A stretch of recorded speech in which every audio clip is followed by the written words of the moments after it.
Кезінде адам рационында ет негізгі тағам болып саналған. Мал еті пайдалы әрі құнды өнім. Адам ағзасын пайдалы темір мен қажетті заттармен толықтырады. Бүгінгі күні ет тағамдарының алуан түрі бар. Демек, толыққанды тамақтанғыңыз келсе, дастарханнан ет үзілмеуі керек. Сапалы ет адам ағзасына пайдалы.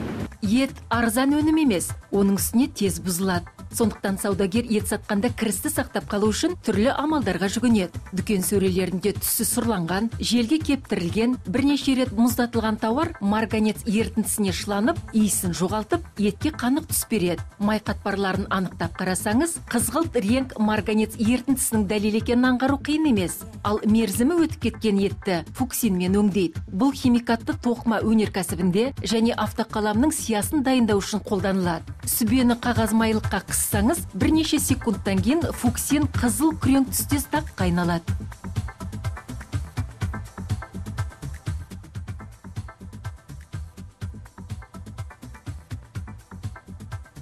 Пайдалы заттар сақталған жақсы етті сатып аларда оны мұқият таңдаңыз. Бірінші кезекте оның түсіне мән беріңіз. Сиыр етінің түсі қою қызыл болған абзал. Қой еті де осындай қанық реңкте болуы тиіс. Қабықшасы кепкен болса, бұл қалыпты көрініс. Ал кесек етте дақтар мен реңк пайда болса, онда ол еттің бұзылғанын білдіреді.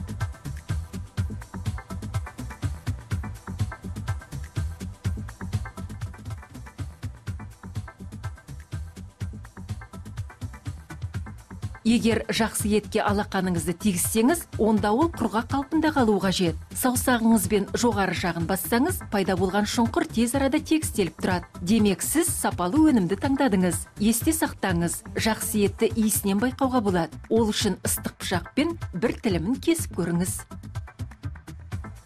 Бұл біздің жас әрі тоңазытылған етке берілген кеңесіміз. Қатырылған еттен бас тартудың қажеті жоқ. Олардың сақталу мерзімі ұзағырақ. Бастысы ет алдымен қысқа толқынды пеште емес, өздігінен ерісін. Еру процесі ұзағырақ болған сайын тағамның дәмі соғұрлым дәмдірек болады.